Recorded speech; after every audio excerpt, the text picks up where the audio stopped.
새벽 어스름이 채 가시지 않은 강원 산골 마을, 작은 초가에서 비명 같은 고함이 터져 나왔습니다.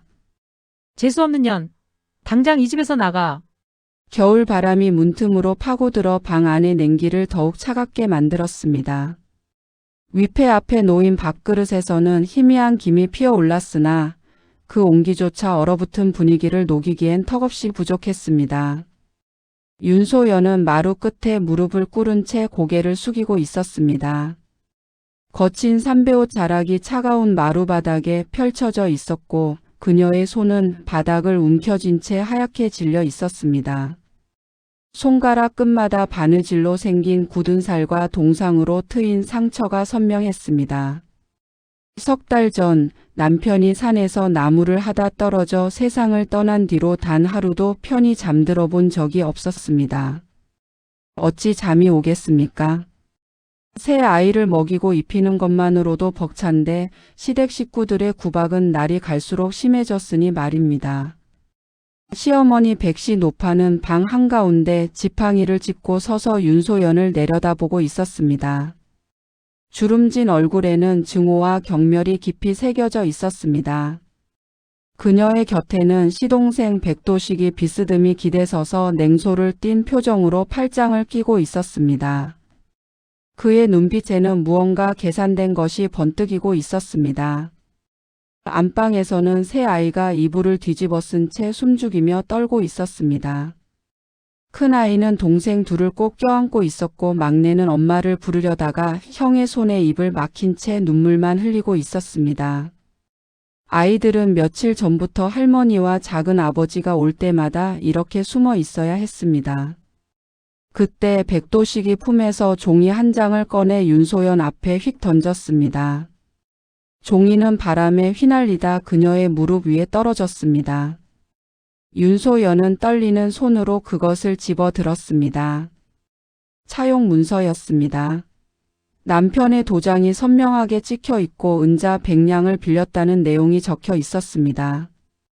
윤소연의 머릿속이 하얗게 변했습니다. 남편은 평생 빚 한 푼 지지 않고 살았던 사람이었습니다.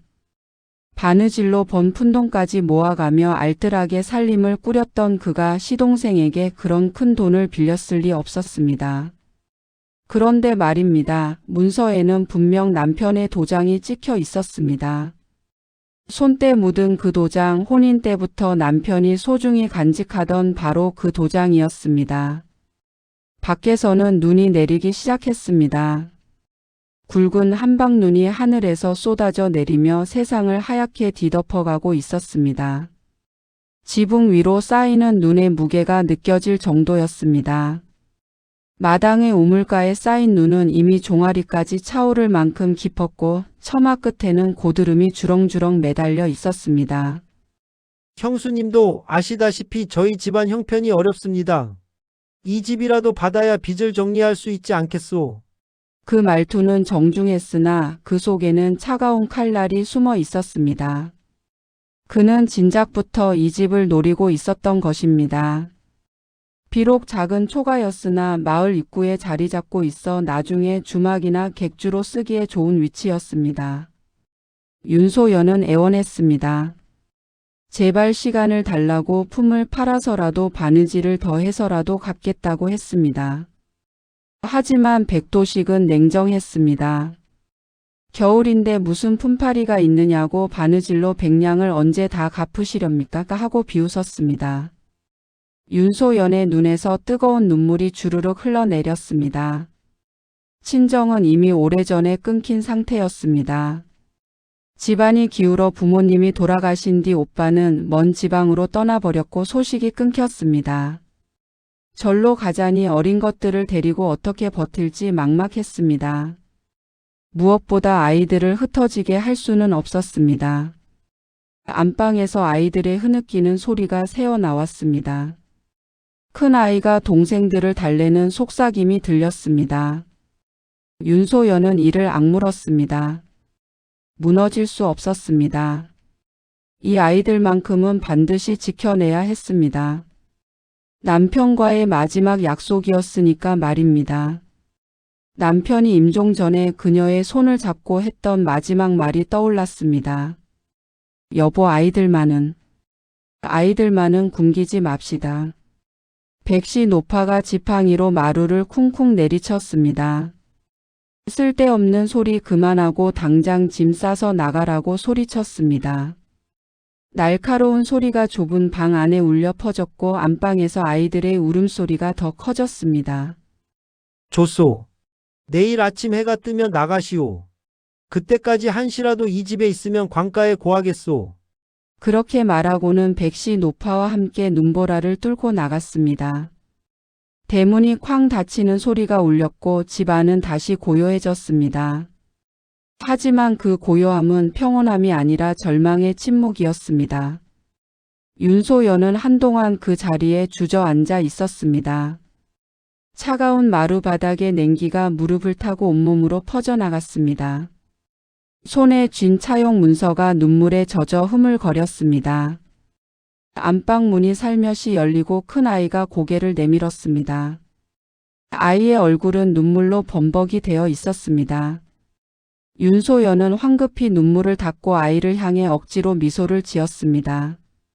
괜찮다고 어머니가 다 해결할 테니 걱정하지 말라고 했습니다. 하지만 그녀의 목소리는 떨렸고 그 말이 거짓임을 아이도 알고 있었습니다. 밖에서는 눈이 계속 내렸습니다. 세상은 점점 더 하얗게 덮여가고 있었습니다. 그 하얀 눈 속에서 윤소연의 앞날도 막막하게 가려지고 있었습니다. 밤이 깊어갈수록 눈은 더욱 거세게 내렸습니다. 윤소연은 부엌에서 마지막 남은 쌀을 꺼내 아이들 죽을 쑤었습니다. 솥 안에서 보글보글 끓는 죽에서 김이 피어올랐습니다. 그런데 말입니다. 쌀이 너무 적어 물을 많이 부었더니 죽이라기보다는 미음에 가까웠습니다. 하지만 그것마저도 내일이면 동날 것이었습니다. 아궁이에서 타오르는 불빛이 그녀의 얼굴을 붉게 비췄습니다. 눈가에는 깊은 주름이 패여 있고 입술은 바짝 말라 갈라져 있었습니다. 석 달 동안 제대로 먹지도 자지도 못한 흔적이 역력했습니다. 손등에는 바느질하다 생긴 바늘 자국과 동상으로 트인 상처가 여기저기 나 있었습니다. 안방에서는 아이들이 모여 앉아 작은 목소리로 속삭이고 있었습니다. 큰 아이가 동생들을 다독이고 있었습니다. 얘들아, 내일 어디로 가든 울면 안 된다. 어머니 마음만 더 아프시게 하는 거야.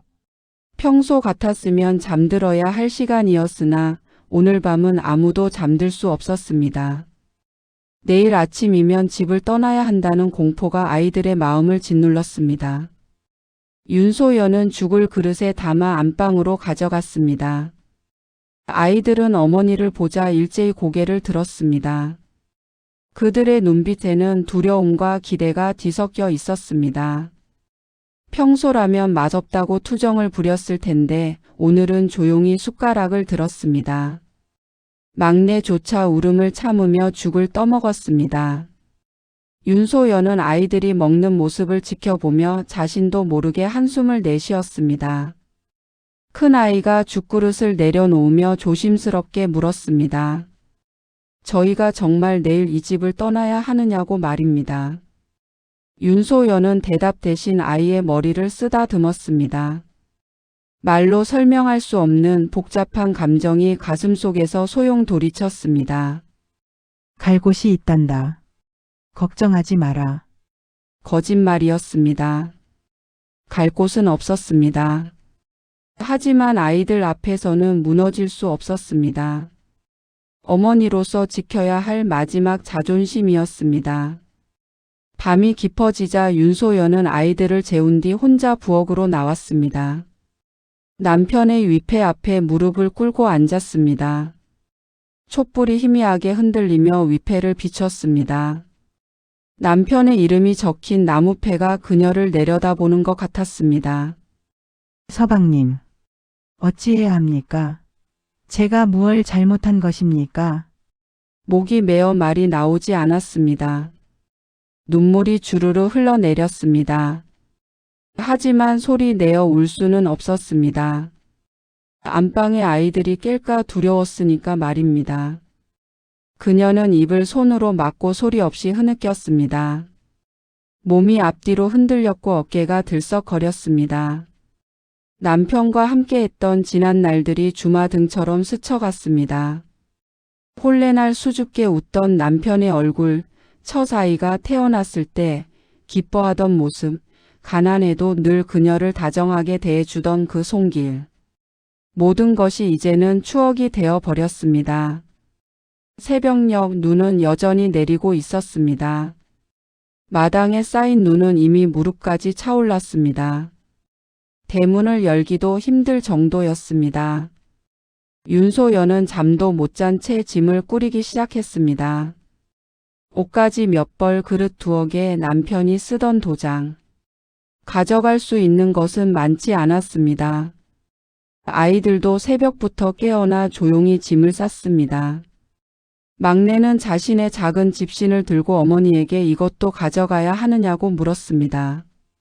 윤소연은 고개를 끄덕였습니다.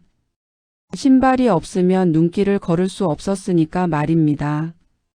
그녀는 아이들에게 겹겹이 옷을 입혔습니다. 남편의 옷까지 끌어다가 아이들을 감쌌습니다. 해가 떠오를 무렵 대문 밖에서 발소리가 들렸습니다. 백도식이 사람 둘을 데리고 온 것입니다. 관가의 하인들이었습니다. 그들은 대문을 거칠게 두드렸고 윤소연은 떨리는 손으로 문을 열었습니다. 다 나오셨습니까? 빨리 비우시오. 윤소연은 아이들을 데리고 밖으로 나왔습니다. 눈보라가 얼굴을 때렸습니다. 아이들은 추위에 몸을 떨었습니다. 관가의 하인들이 짐을 내다 버렸습니다. 윤소연이 평생 모았던 살림살이가 눈 위로 내던져졌습니다. 와르르 쨍그랑. 그릇이 깨지는 소리, 옷가지가 눈에 젖는 모습. 그녀의 삶이 산산조각 나는 순간이었습니다. 이제 이 집은 내 것이오. 다시는 얼씬도 하지 마시오. 대문이 쾅 닫혔습니다. 윤소영과 세 아이는 눈보라 속에 홀로 남겨졌습니다. 마을 사람들은 문틈으로 이 광경을 지켜보았으나 아무도 나서지 않았습니다. 시댁과 척을 지고 싶은 사람은 없었으니까 말입니다. 윤소연은 아이들의 손을 꼭 잡았습니다.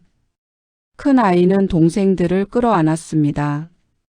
그들은 눈보라를 뚫고 걷기 시작했습니다. 발걸음 하나하나가 무거웠습니다. 눈은 계속 내렸고 그들의 발자국은 곧 새하얀 눈에 덮여 사라졌습니다. 어디로 가야 할까요? 윤소연은 막막했습니다. 하지만 그때 문득 한 곳이 떠올랐습니다. 마을 끝자락, 사람들이 꺼리는 그 빈집. 눈보라는 더욱 거세졌습니다. 윤소영과 아이들은 마을길을 벗어나 산기슭으로 향했습니다. 발목까지 빠지는 눈을 헤치며 걷는 것은 고역이었습니다. 푹, 푹, 푹. 발이 빠질 때마다 온몸에 힘을 주어 빼내야 했습니다. 막내는 얼마 못 가 울음을 터뜨렸습니다. 큰 아이가 동생을 업었습니다. 울지 마. 내가 업어줄 테니까. 둘째는 어머니의 손을 잡고 비틀거리며 걸었습니다. 한 걸음 또 한 걸음. 숨이 턱까지 차올랐습니다. 손과 발은 감각이 없어졌습니다. 차가운 바람이 옷깃 사이로 파고들어 뼛속까지 시렸습니다. 하지만 멈출 수 없었습니다. 멈추면 얼어 죽을 것이었으니까 말입니다. 윤소연은 조금만 더 가자고 아이들을 격려했습니다. 하지만 그녀 자신도 지쳐가고 있었습니다. 마을 사람들이 귀신 나온다고 꺼리던 그 빈집은 산 아래 외진 곳에 있었습니다.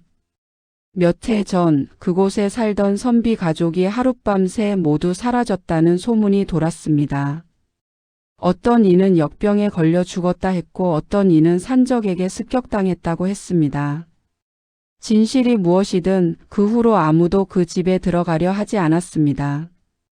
윤소연도 평소라면 그런 곳에 발도 들이지 않았을 것입니다. 하지만 지금은 달랐습니다. 아이들과 함께 하룻밤이라도 눈보라를 피할 곳이 필요했습니다. 귀신이든 뭐든 살아있는 인간보다 더 무서울 수는 없었습니다. 숲길을 한참 헤매다 보니 희미하게 집의 윤곽이 보였습니다. 기와 지붕은 군데군데 무너져 있고 담장은 허물어진 채였습니다. 대문은 반쯤 떨어져 나가 삐걱 바람에 흔들리고 있었습니다. 어머니, 여기 들어가야 합니까? 괜찮다. 귀신은 없단다. 그저 사람들이 지어낸 이야기일 뿐이야. 하지만 그녀 자신도 두려웠습니다. 대문을 밀고 들어서는 순간 온몸에 소름이 돋았습니다. 무언가가 이곳을 지켜보고 있는 듯한 느낌이 들었습니다. 마당을 가로질러 사랑채로 향했습니다. 문은 잠겨 있지 않았습니다. 그녀가 문을 밀자 낡은 경첩이 끼익 하고 소리를 냈습니다. 방 안은 어둡고 음침했습니다. 먼지가 쌓여 있고 거미줄이 천장을 가득 메우고 있었습니다. 하지만 눈보라를 피하기에는 충분했습니다. 윤소연은 아이들을 안으로 들였습니다. 방 한구석에 낡은 멍석이 있었고 그것을 펼쳐 아이들을 앉혔습니다. 아이들은 추위에 몸을 떨며 서로를 끌어안았습니다. 막내는 이미 입술이 파랗게 질려 있었습니다. 윤소연은 부엌으로 갔습니다. 아궁이는 오랫동안 사용하지 않아 재와 먼지로 가득했습니다. 그녀는 그것을 긁어내고 마당에서 마른 나뭇가지를 주워왔습니다. 담장 밑에서 겨우 몇 개를 찾았습니다. 부싯돌을 부딪혀 불을 붙이려 했으나 손이 얼어 제대로 힘을 쓸 수 없었습니다. 타다. 몇 번이고 시도한 끝에 겨우 불씨가 일었습니다. 활활. 나뭇가지가 타오르기 시작하자 조금씩 온기가 퍼졌습니다. 아이들을 아궁이 가까이 데려와 손을 녹이게 했습니다. 차가웠던 손가락에 피가 돌기 시작하자 아이들은 아프다고 울먹였습니다. 동상 직전에 손이 녹으면서 느끼는 통증이었습니다. 아야, 아파요, 어머니. 곧 나아질 거란다. 조금만 참거라. 큰 아이가 막내를 안아 달랬습니다. 밤이 깊어갔습니다. 눈은 여전히 내렸고 바람은 지붕을 흔들며 울부짖었습니다. 쿵. 방 안은 어둡고 음산했습니다. 촛불 하나가 희미하게 공간을 비췄습니다. 그림자가 벽에 일렁이며 기괴한 형상을 만들었습니다. 아이들은 지쳐 잠들었습니다. 윤소연은 그들을 덮을 이불조차 없어 자신의 옷을 벗어 덮어주었습니다. 추위가 뼛속까지 스며들었으나 아이들이 따뜻하기만 하면 됐습니다. 그녀는 홀로 깨어 창밖을 바라보았습니다. 눈보라 너머로 희미하게 마을의 불빛이 보였습니다. 저 따뜻한 집들 중 하나가 불과 몇 시간 전까지만 해도 그녀의 집이었습니다. 이제는 남의 집이 되어버렸습니다. 그때였습니다. 삐걱. 어디선가 희미한 소리가 들렸습니다. 윤소연은 귀를 기울였습니다. 바람 소리였을까요? 아니, 분명 무언가 움직이는 소리였습니다. 삐걱. 마루를 밟는 듯한 소리가 들렸습니다. 온몸에 소름이 돋았습니다. 윤소연은 조심스럽게 일어났습니다. 부엌칼을 집어들고 소리가 나는 쪽으로 다가갔습니다. 손이 떨렸으나 물러설 수 없었습니다. 아이들을 지켜야 했으니까 말입니다. 복도를 따라 걸어가자 소리는 점점 더 분명해졌습니다. 사랑채 마루 아래에서 들리는 것 같았습니다. 마루 끝에 다다르자 그녀는 숨을 죽이고 귀를 바닥에 가까이 댔습니다. 희미한 신음소리가 들렸습니다. 사람의 목소리였습니다. 귀신이 아니라 사람이 있었습니다. 이 폐가에 이 추운 겨울에 누군가 마루 밑에 숨어 있었던 것입니다. 윤소연은 한참을 망설였습니다. 마루 밑에서 들리는 신음소리는 점점 더 약해지고 있었습니다. 병들었거나 다친 사람임이 분명했습니다. 하지만 누구일까요? 도둑일 수도 역병에 걸린 자일 수도 있었습니다. 아이들을 생각하면 모른 척하고 지나가는 것이 현명했습니다. 그러나 그녀의 발걸음은 그 자리에 멈춰 섰습니다. 신음소리가 계속 들려왔습니다. 그 소리에는 절망과 고통이 배어 있었습니다. 윤소연 자신도 불과 몇 시간 전까지 그런 절망을 느꼈습니다. 누군가의 도움을 간절히 바랐으나 아무도 손을 내밀지 않았습니다.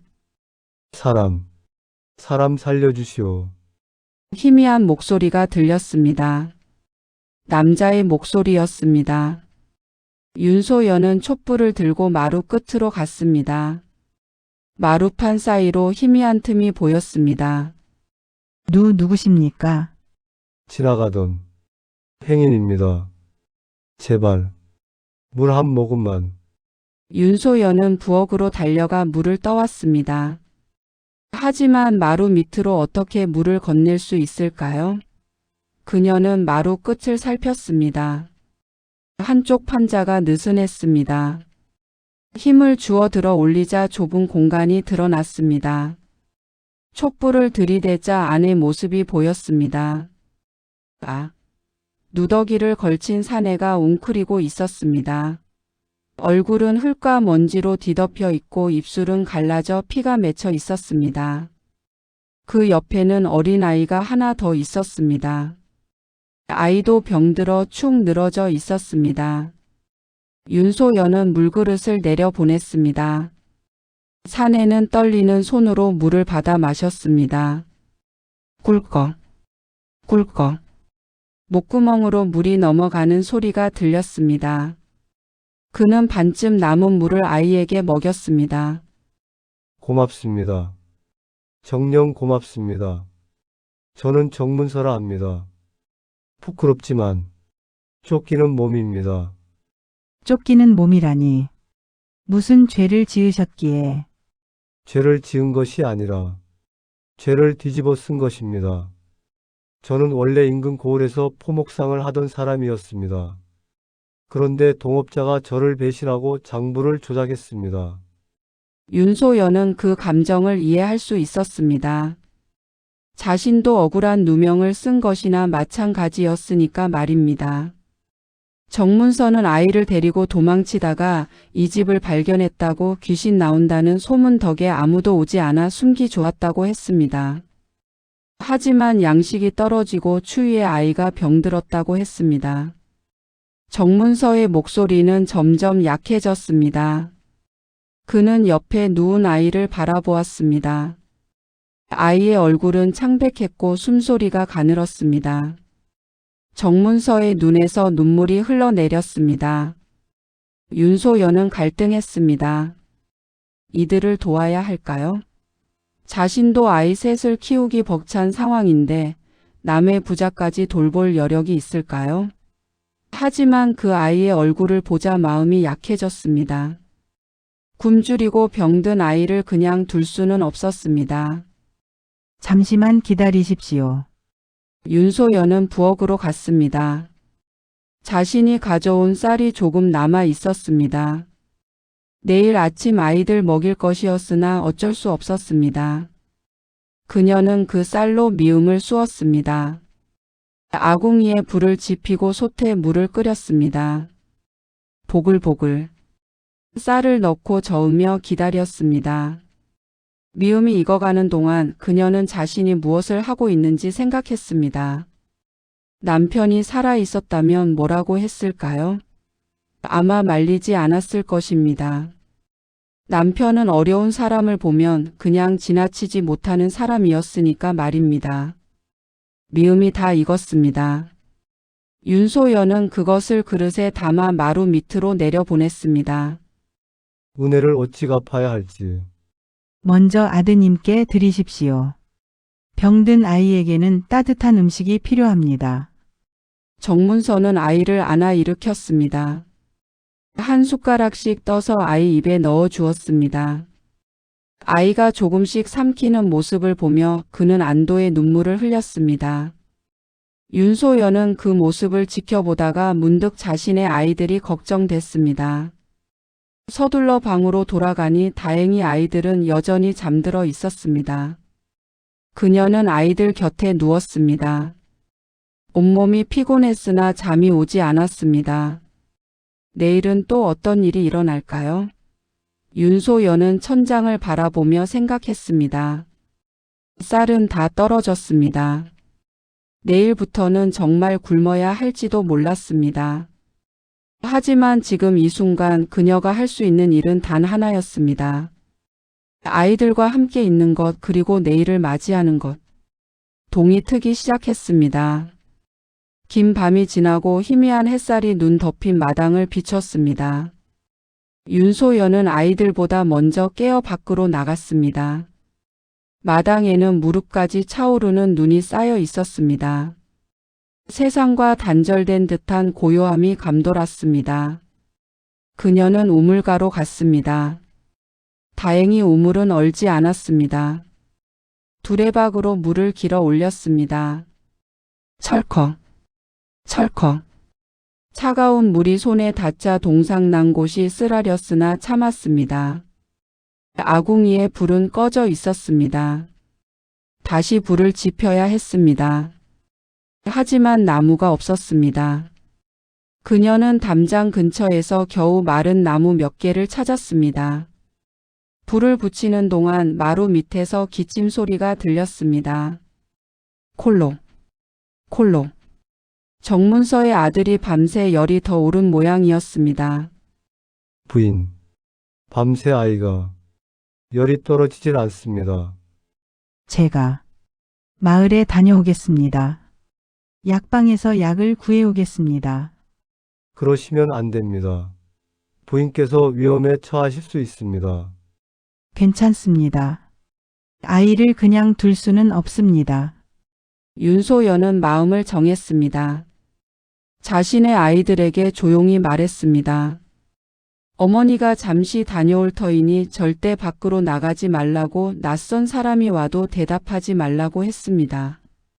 윤소연은 남은 옷을 껴입고 밖으로 나섰습니다. 눈길을 걷는 것은 여전히 힘들었습니다. 한참을 걸어 마을 입구에 도착했습니다. 멀리서 자신의 옛집이 보였습니다.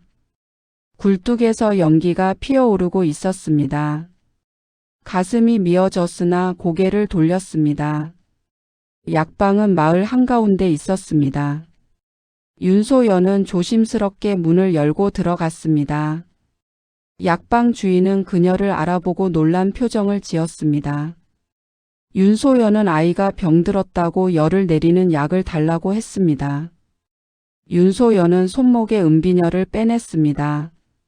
남편이 혼례 때 준 유일한 폐물이었습니다. 이것으로 약값을 대신하겠습니다. 약방 주인은 비녀를 받아들고 한참을 바라보았습니다. 그것의 가치가 약값보다 훨씬 높다는 것을 알았습니다. 하지만 그는 아무 말도 하지 않고 약을 지어 주었습니다. 윤소연은 약을 받아 품에 안았습니다. 약방을 나서려는데 밖에서 익숙한 목소리가 들렸습니다. 이방날이 그 계집이 분명 이 근처에 있을 겁니다. 제 물건을 훔쳐 달아났으니 잡아야 합니다. 백도식이었습니다. 윤소연은 숨을 죽였습니다. 증거는 제가 대겠습니다. 그 계집이 제 은비녀를 훔쳐갔습니다. 찾기만 하면 됩니다. 윤소연의 가슴이 철렁했습니다. 은비녀라니. 방금 자신이 약값으로 낸 그것을 말하는 것이었습니다. 백도식이 미리 이것까지 계산했다는 뜻이었습니다. 약방 주인이 난처한 표정으로 그녀를 바라보았습니다. 윤소연은 고개를 저으며 애원했습니다. 하지만 주인은 이미 문을 열고 있었습니다. 여기 있습니다. 역시 여기 있었구나. 내 비녀를 훔쳐 달아난 도둑년. 도둑이 아닙니다. 이것은 제 것입니다. 하지만 약방 주인은 이미 백도식에게 매수된 것이 분명했습니다. 윤소연은 절망했습니다. 이방 서충이 그녀의 팔을 붙잡았습니다. 윤 씨 부인 일단 관가로 가야겠다고 했습니다. 제발, 제발 보내주십시오. 아이들이 기다리고 있습니다. 하지만 그녀의 애원은 소용없었습니다. 이방은 그녀를 끌고 밖으로 나갔습니다. 윤소연은 품 안에 약을 떨어뜨릴까봐 꼭 껴안았습니다. 적어도 이 약만은 지켜야 했습니다. 관아에서 이방은 윤소연을 문초했습니다. 도둑질한 것을 시인하라고 훔친 물건을 내놓으라고 소리쳤습니다. 하지만 윤소연은 입을 다물었습니다. 찰싹. 매가 등에 떨어졌으나 그녀는 신음 하나 내지 않았습니다. 정문서를 지키기 위해서였습니다. 해가 지고 나서야 윤소연은 풀려났습니다. 결국 아무것도 자백하지 않았기 때문이었습니다. 그녀는 비틀거리며 폐가로 돌아갔습니다. 등에는 매 맞은 상처가 있었고 온몸이 쑤셨습니다. 하지만 품 안의 약만은 무사했습니다. 폐가에 도착하자 아이들이 울며 달려왔습니다. 어머니, 어디 가셨습니까? 걱정했습니다. 괜찮다. 어머니는 괜찮단다. 윤소연은 아이들을 안아주며 괜찮다고 말했습니다. 그리고 마루 밑으로 가서 약을 건넸습니다. 정문서는 그녀의 상처를 보고 눈물을 흘렸습니다. 부인, 저 때문에 이런 일을. 됐습니다. 아이가 살 수만 있다면. 그날 밤 윤소연은 아이들과 함께 잠들었습니다. 온몸이 아팠으나 마음만은 따뜻했습니다. 남을 살리는 것이 곧 나를 살리는 길이라고 남편이 늘 말했던 그 뜻을 이제야 알 것 같았습니다. 사흘이 지났습니다. 정문서의 아들은 윤소연이 구해온 약을 먹고 조금씩 기운을 차렸습니다. 열이 떨어지기 시작했고 창백했던 얼굴에도 조금씩 핏기가 돌았습니다. 아이가 처음으로 미소를 지었을 때 정문서는 마루 밑에서 소리 없이 울었습니다. 윤소연은 매일 마루 밑으로 물과 음식을 내려보냈습니다. 자신의 아이들과 나눠 먹을 양식도 부족했으나 그녀는 공평하게 나눴습니다. 5 아이가 한 식구가 된 것입니다. 큰 아이는 불평 한마디 없이 적은 양으로 배를 채웠습니다. 오히려 막내에게 자신의 몫을 나눠주곤 했습니다. 아이들은 서로의 존재를 알게 되었습니다. 큰 아이가 조심스럽게 물었습니다. 어머니, 마루 밑에는 누가 계십니까? 우리처럼. 갈 곳 없는 사람들이란다. 병든 아이를 둔 아버지지. 큰 아이는 고개를 끄덕였습니다. 더 이상 묻지 않았습니다. 어린 나이였지만 세상의 아픔을 조금씩 이해하기 시작했습니다. 나흘째 되는 날 정문서가 마루판 틈으로 고개를 내밀었습니다. 그의 얼굴에는 생기가 돌았고 목소리도 힘이 실렸습니다. 부인 덕분에 아이가 살았습니다. 이 은혜를 평생 잊지 않겠습니다. 윤소연은 다행이라고 아이가 나아서 다행이라고만 했습니다. 정문서는 자신이 할 수 있는 일이 있다면 무엇이든 하겠다고 했습니다. 하지만 윤소연은 고개를 저었습니다.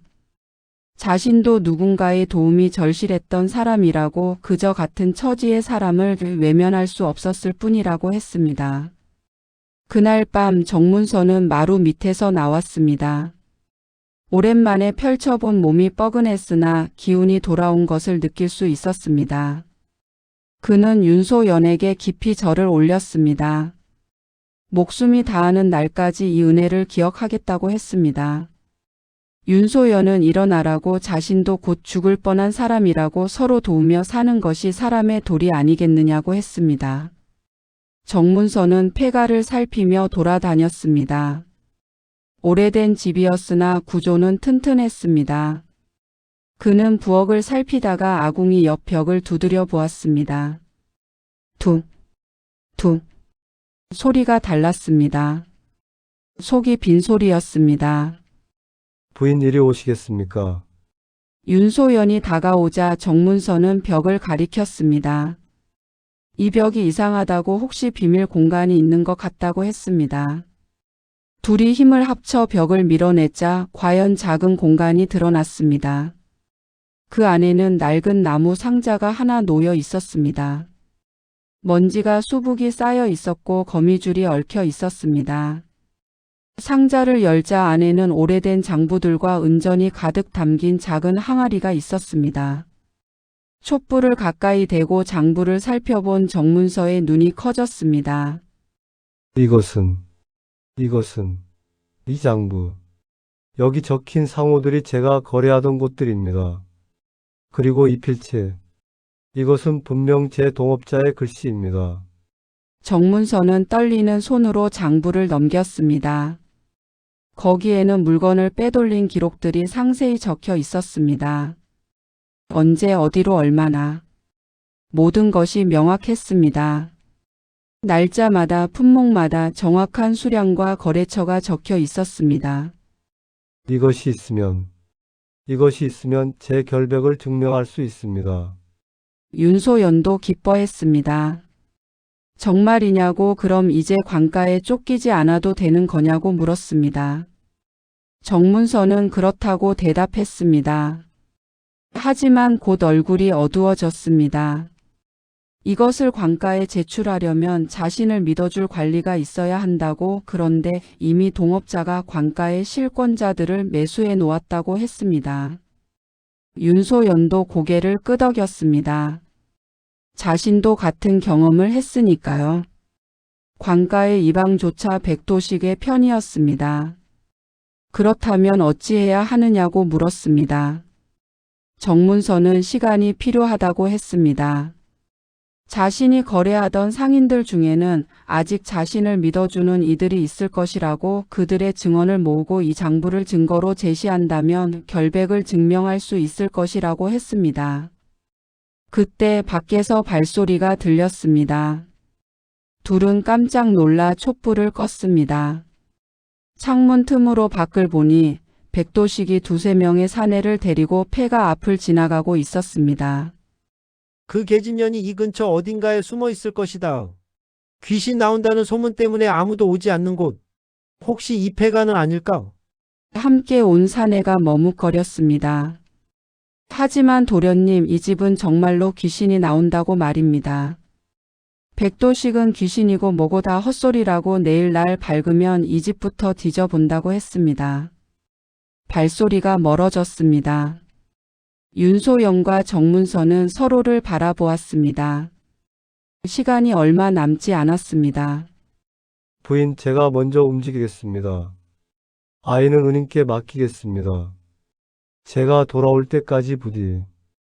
윤소연은 위험하다고 관가에서 당신을 찾고 있는데 어찌 밖으로 나가느냐고 말렸습니다. 하지만 정문서는 괜찮다고 밤을 이용해서 움직이면 들키지 않을 것이라고 자신은 이 고을 상인들의 거래처를 모두 알고 있다고 했습니다. 정문서는 장부 몇 장을 품에 넣고 밤의 어둠 속으로 사라졌습니다. 윤소연은 그의 아들과 자신의 아이들을 돌보며 초조하게 기다렸습니다. 이틀이 지났습니다. 정문서는 돌아오지 않았습니다. 윤소연은 불안했으나 아이들 앞에서는 침착함을 유지했습니다. 정문서의 아들은 계속 물었습니다. 아버지가 언제 오시느냐고. 아버지는 괜찮으실 거냐고 말입니다. 윤소연은 곧 올 것이라고 중요한 일을 하러 가셨다고 달랬습니다. 아이는 윤소연을 믿었습니다. 이 여인이 자신들을 구해준 것처럼 아버지도 잘 돌아오실 것이라고 믿었습니다. 사흘째 되는 날 새벽 정문서가 돌아왔습니다. 그의 얼굴에는 미소가 번져 있었습니다. 부인, 성공했습니다. 옛 거래처 상인 5명이 증언하겠다고 했습니다. 정말입니까? 그들도 제 동업자의 속임수를 알고 있었습니다. 다만 두려워서 입을 다물고 있었을 뿐입니다. 하지만 이 장부를 보여주자 용기를 냈습니다. 하지만 기쁨도 잠시 정문서의 표정이 굳어졌습니다. 그런데 부인, 마을에 소문이 돌고 있습니다. 백도식이 내일 관가 사람들을 데리고 이 폐가를 수색하겠다고. 윤소연의 얼굴도 창백해졌습니다. 그럼 우리는 어찌해야 하느냐고 물었습니다. 정문서는 피해야 한다고 오늘 밤 안에 이곳을 떠나야 한다고 했습니다. 해가 지고 어둠이 깔렸습니다. 윤소연은 아이들을 깨웠습니다. 아이들은 졸린 눈을 비비며 일어났습니다. 둘째가 물었습니다. 어머니 또 떠나야 하느냐고 말입니다. 윤소연은 그래야 한다고 조용히 따라오라고 했습니다. 정문서는 자신의 아들을 얻고 윤소연은 막내를 안았습니다. 큰 아이와 둘째는 짐을 나누어 들었습니다. 그들은 폐가를 나와 어둠 속으로 걸어갔습니다. 어디로 가야 할까요? 마을로 갈 수는 없었습니다. 산속으로 갈 수도 없었습니다. 아이들을 데리고는 무리였습니다. 부인, 제게 생각이 있습니다. 저를 도와주겠다던 상인 중 한 명이 이 고을 외곽에 창고를 가지고 있습니다. 거기서 하루 이틀 숨어 있다가 제가 관가에 장부를 제출하겠습니다.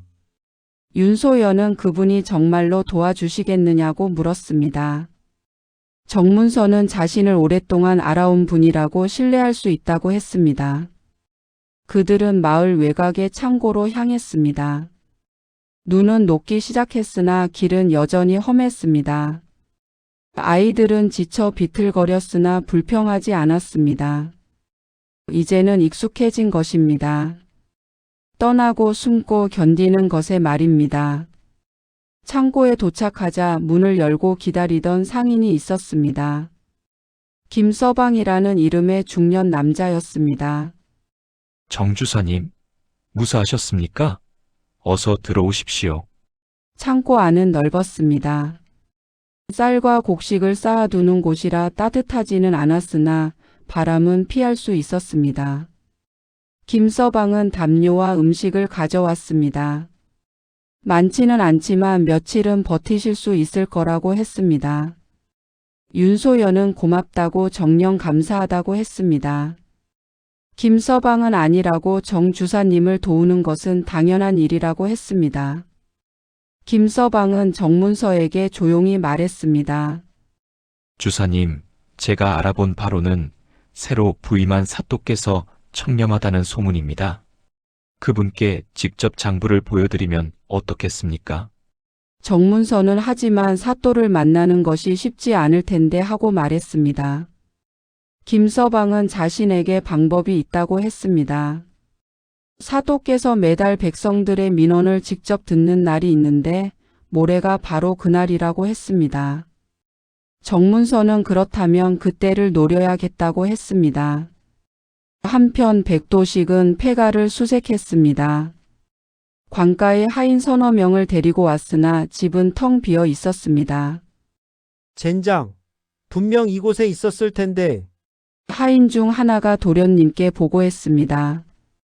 부엌에 불을 피운 흔적이 있다고 그리 오래되지 않았다고 말입니다. 백도식은 그렇다면 멀리 가지 못했을 것이라고 마을 곳곳을 뒤지라고 명령했습니다. 백도식은 이방 서충을 불러 의논했습니다. 이방 그 계집년을 빨리 찾아야 하오. 혹시라도 무슨 짓을 꾸미고 있을지 모르니. 이방은 왜 그리 조급해하느냐고 그저 과부 하나인데 뭐가 문제냐고 물었습니다. 백도식은 모르는 소리 하지 말라고 그 계집이 혹시라도 관가에 억울함을 호소하면 귀찮아진다고 했습니다. 이방은 하지만 증거도 없는데 무슨 일이 있겠느냐고 했습니다. 백도식은 차갑게 웃으며 말했습니다. 증거야 얼마든지 만들 수 있지 않소. 이방도 그 일에 가담하지 않았소. 이방 서충의 얼굴이 굳어졌습니다. 그도 백도식과 함께 차용 문서를 위조하는 데 도움을 줬던 것입니다. 그는 알겠다고 최선을 다하겠다고 했습니다. 창고에서 이틀을 보낸 뒤 드디어 사또가 백성들을 만나는 날이 왔습니다. 정문서는 옷을 말끔히 입고 장부를 품에 넣었습니다. 윤소연은 조심하라고 백도식이 사람들을 풀어 당신을 찾고 있다고 했습니다. 정문서는 걱정 말라고 김서방이 자신을 상인으로 위장시켜 줄 것이라고 했습니다. 김서방은 자기네 상단의 옷을 입으라고 자기네 행렬에 섞여가면 된다고 했습니다. 정문서는 상인 복장을 하고 김서방의 일행에 섞여 관하로 향했습니다. 관아 앞에는 이미 많은 백성들이 모여 있었습니다. 민원을 호소하려는 사람들이었습니다. 사또가 나타났습니다. 50대쯤 되어 보이는 당당한 풍채의 관리였습니다. 그는 백성들을 돌아보며 말했습니다. 콰이는 이 고을을 다스리는 사또다. 억울한 일이 있거든 숨기지 말고 말하라. 진실을 밝혀 바로잡겠다. 한 사람씩 나아가 민원을 말했습니다. 땅 문제, 빚 문제, 폭행 문제. 여러 가지 사연들이 쏟아졌습니다. 사또는 하나하나 귀 기울여 들었습니다. 드디어 정문서의 차례가 왔습니다. 그가 앞으로 나서자 사또가 그를 보았습니다. 무슨 일로 왔는가? 사또 나리 소인은 억울한 누명을 쓴 정문서라 합니다. 그 순간 관아 한쪽에서 소리가 들렸습니다. 저자는 죄인입니다. 물건을 빼돌린 도둑입니다. 그렇습니다. 사또 나리. 저자를 즉시 잡아들이십시오. 백도식과 이방 서충이 군졸들을 데리고 다가왔습니다. 정문서는 당황했으나 김서방과 다른 상인들이 그를 가로막았습니다. 잠깐, 정 주사님의 말씀을 먼저 들어보십시오.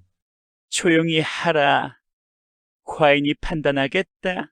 사또는 정문서를 보며 말했습니다. 내가 정문서인가 들어보니 도둑질 혐의를 받고 있다던데 무슨 변명이 있는가 하고 물었습니다. 나리 소인은 도둑이 아닙니다. 오히려 소인이 당한 것입니다. 이것이 증거입니다.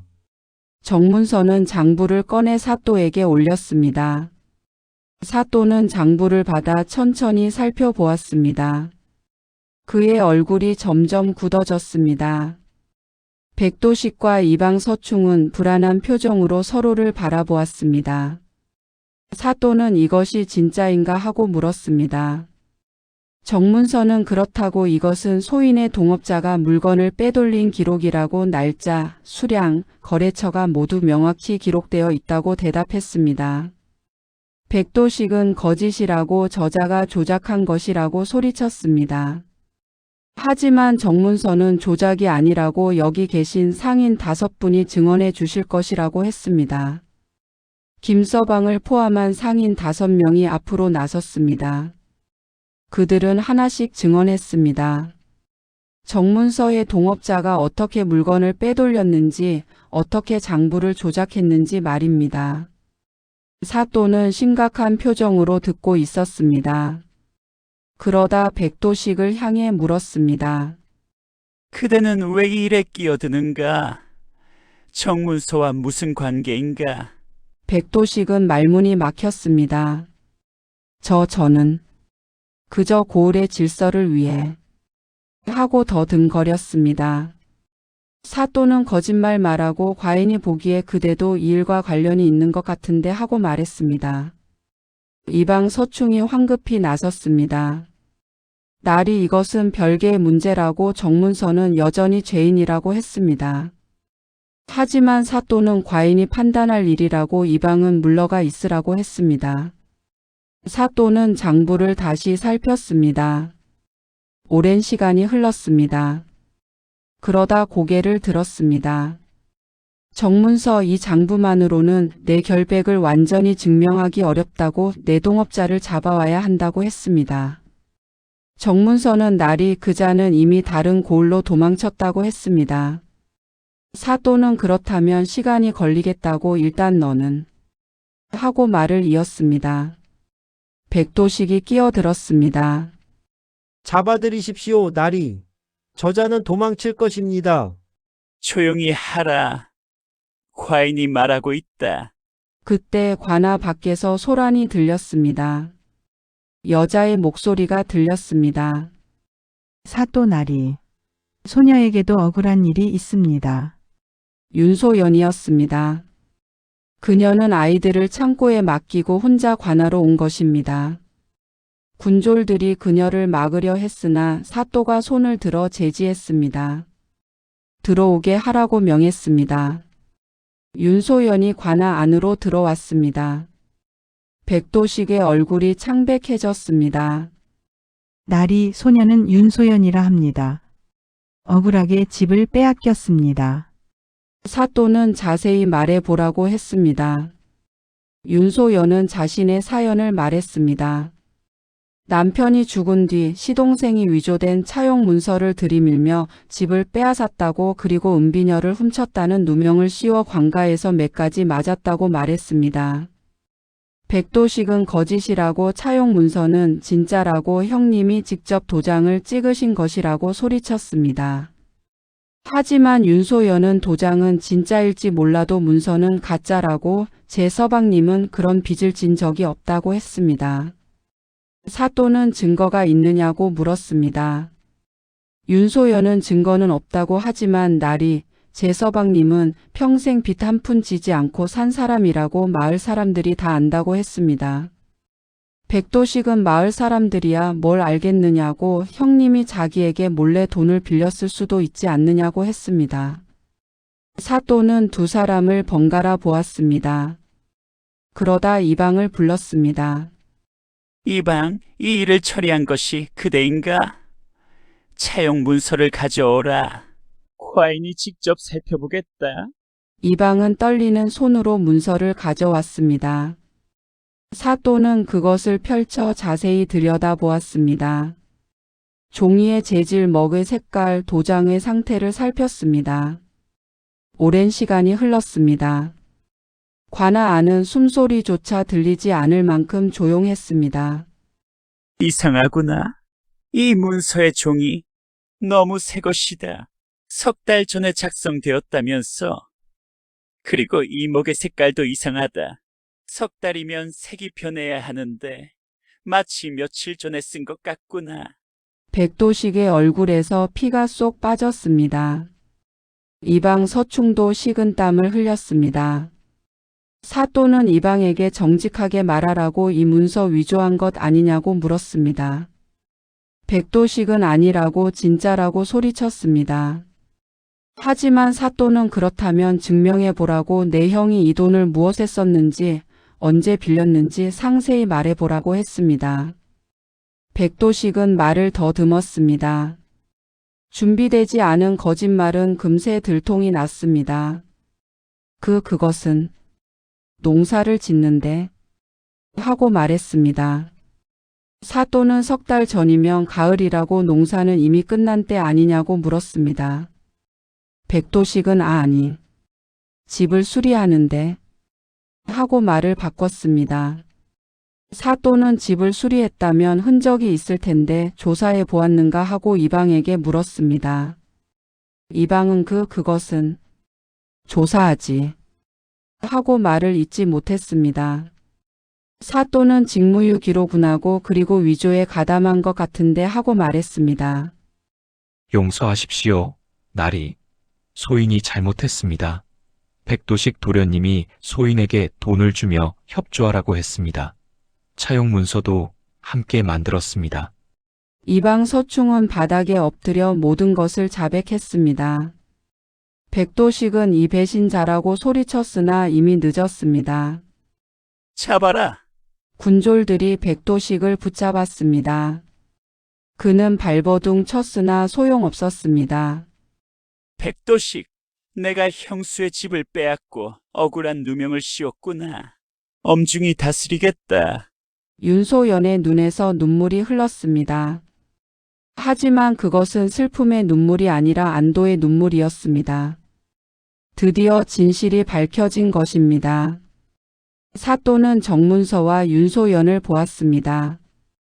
두 사람 모두 억울한 일을 당했으니 과인이 바로잡겠다고 했습니다.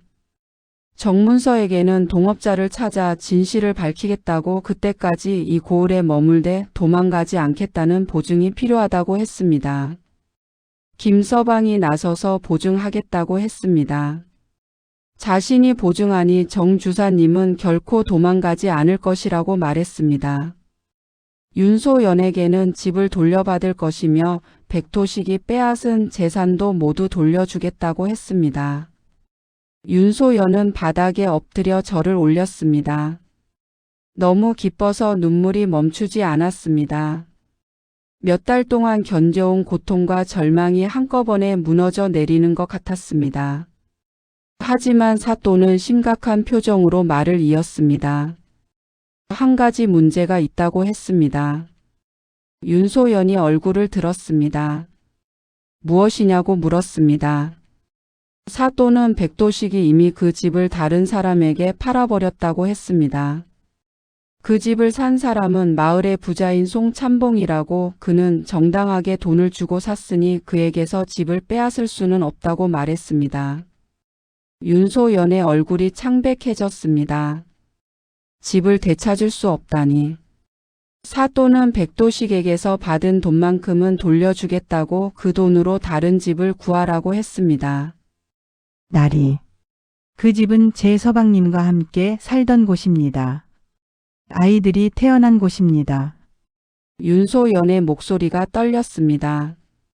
사또도 안타까운 표정을 지었으나 법은 법이라고 송참봉은 잘못이 없으니 어찌할 도리가 없다고 했습니다.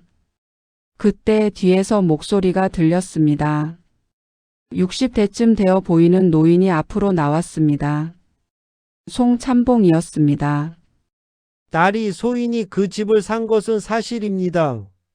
하지만 억울하게 집을 빼앗긴 과부에게서 산 줄은 몰랐습니다. 소인은 집이 필요해서 산 것이 아니라 투자 목적으로 샀을 뿐입니다. 윤 씨 부인께 돌려드리고 싶습니다. 다만 소인도 돈을 주고 샀으니 그 돈만큼은 돌려받아야겠습니다. 사또는 그것이 당연하다며 백도식에게서 받은 돈을 송참봉께 드리고 윤소연은 집을 돌려받는 것이 어떻겠냐고 했습니다. 윤소연은 참봉님께 거듭 감사하다고 했습니다. 송참봉은 미소를 지으며 말했습니다. 자신도 과거에 어려운 시절이 있었는데 그때 도와준 이들 덕에 오늘이 있다고 이제 자신이 도울 차례라고 했습니다. 재판이 끝났습니다. 백도식과 이방 서충은 군졸들에게 끌려갔고 윤소연은 집을 되찾았습니다. 정문서도 곧 결백이 증명될 것이었습니다. 관아 밖으로 나온 윤소연은 한참을 그 자리에 서 있었습니다. 믿기지 않았습니다. 정말로 끝난 것일까요? 정말로 집으로 돌아갈 수 있는 걸까요? 창고로 돌아가는 길 윤소연의 발걸음은 가벼웠습니다. 창고 문을 열자 아이들이 달려왔습니다. 윤소연은 아이들을 꼭 껴안으며 말했습니다. 우리 집으로 돌아간다고 이제 다시는 떠나지 않아도 된다고 말입니다. 아이들은 믿기지 않는다는 표정으로 어머니를 바라보았습니다. 큰 아이가 조심스럽게 물었습니다. 정말이냐고 정말로 우리 집으로 가는 거냐고 말입니다. 윤소연은 고개를 끄덕이며 눈물을 흘렸습니다. 이번에는 기쁨의 눈물이었습니다. 윤소연은 아이들을 데리고 집으로 돌아왔습니다. 대문을 열고 들어서는 순간 모든 것이 꿈만 같았습니다. 마당의 우물, 부엌의 아궁이, 안방의 작은 창문. 모든 것이 그대로였습니다. 아이들은 이곳저곳을 뛰어다니며 기뻐했습니다. 막내는 자기 방이라며 안방으로 달려갔습니다. 둘째는 마당에 눈을 손으로 쓸어내며 봄이 오면 여기 꽃을 심겠다고 했습니다. 큰 아이는 어머니 곁에 서서 조용히 눈물을 흘렸습니다. 윤소연은 위패가 있는 방으로 갔습니다. 남편의 위패 앞에 무릎을 꿇고 절을 올렸습니다. 서방님. 지켰습니다. 아이들도 집도 모두 지켰습니다. 촛불이 흔들렸습니다. 바람이 없는데도 촛불은 한번 크게 일렁이고는 다시 고요해졌습니다. 마치 남편이 대답하는 것 같았습니다. 마치 남편이 그녀의 노고를 치하하는 것 같았습니다. 며칠 뒤 정문서가 찾아왔습니다. 그의 얼굴에는 환한 미소가 번져 있었습니다. 동업자를 잡았다고 사독께서 직접 신문하셨고 모든 진실이 밝혀졌다고 했습니다. 동업자는 끝까지 버티려 했으나 여러 상인들의 증언과 장부 앞에서 결국 모든 것을 자백했다고 합니다. 윤소연은 축하한다고 했습니다. 정문서는 모두 은인 덕분이라고 은인께서 도와주지 않으셨다면 진작 죽었을 것이라고 했습니다. 윤소연은 아니라고 서로 도운 것뿐이라고 했습니다. 정문서는 포목사업을 다시 시작하려 한다고 했습니다. 김서방을 비롯한 옛 거래처들이 모두 도와주겠다고 했다는 것입니다. 억울한 누명을 벗은 정문서를 사람들이 다시 믿어주기 시작한 것입니다. 정문서는 은인께서도 필요하신 것이 있으면 언제든 말씀하라고 했습니다. 윤소연은 고맙지만 이제 괜찮다고 집도 되찾았고 아이들도 건강하다고 했습니다. 정문서는 윤소연을 보며 생각했습니다. 이 여인은 정말 대단한 사람이었습니다. 아무것도 가진 것이 없었으나 남을 도울 줄 알았습니다. 자신도 힘든 상황이었으나 더 약한 자를 외면하지 않았습니다. 그 덕에 자신과 아들이 살 수 있었습니다. 부인 한 가지 부탁이 있습니다. 은인의 아드님들, 제가 공부를 가르쳐도 되겠습니까? 훌륭한 선비로 키우고 싶습니다. 윤소연은 정말이냐고 하지만 그렇게까지 하지 않아도 된다고 했습니다. 정문서는 은혜를 갚고 싶다며 부디 허락해 달라고 했습니다. 윤소연은 눈물을 글썽이며 감사하다고 정녕 감사하다고 했습니다. 그날 밤 윤소연은 오랜만에 평온하게 잠들었습니다. 자신의 집에서 자신의 이불에서 아이들과 함께 잠드는 것이 이렇게 행복한 일인지 처음 알았습니다. 계절이 바뀌었습니다. 겨울이 지나고 봄이 왔습니다. 눈은 녹았고 마당에는 꽃이 피기 시작했습니다. 앵두나무에 하얀 꽃이 피었고 담장 밑에는 개나리가 노란 빛을 뿜어냈습니다. 윤소연의 집은 조용했으나 따뜻했습니다. 아이들은 매일 정문서에게 글을 배웠습니다. 큰 아이는 영특해서 금세 천자문을 떼었고 둘째와 막내도 열심히 따라갔습니다.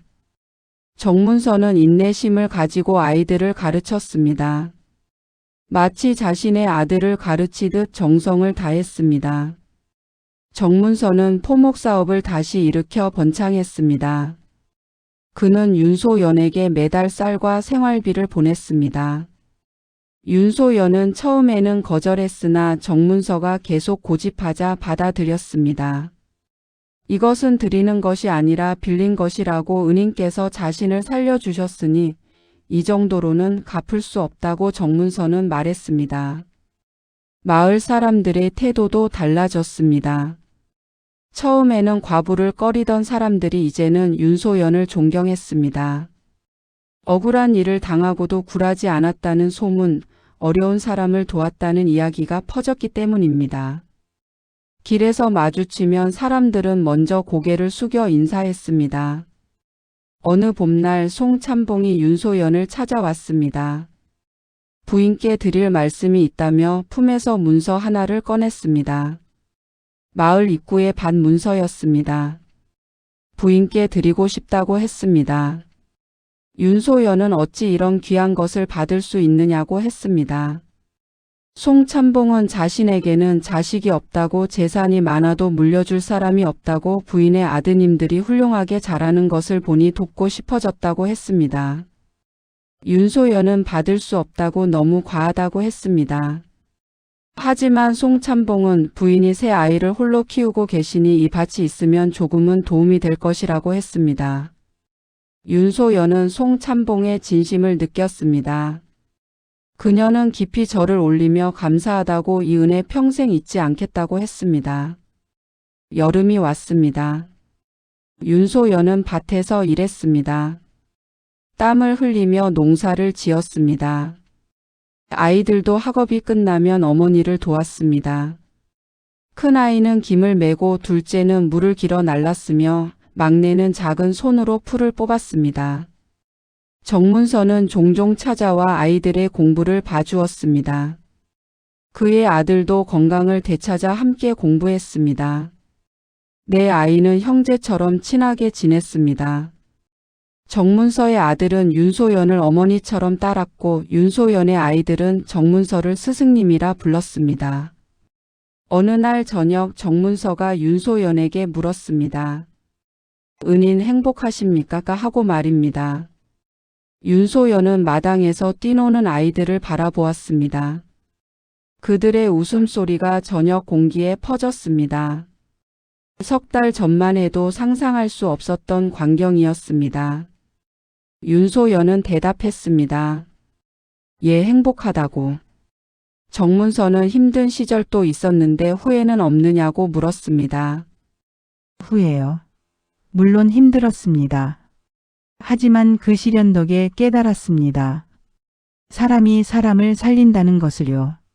제가 주사님을 도왔고 주사님도 저를 도왔습니다. 송찬복님도 김서방님도 모두 서로를 도왔습니다. 그리고 알았습니다. 복은 하늘에서 떨어지는 것이 아니라 사람 사이에서 생긴다는 것을요. 정문서는 고개를 끄덕였습니다.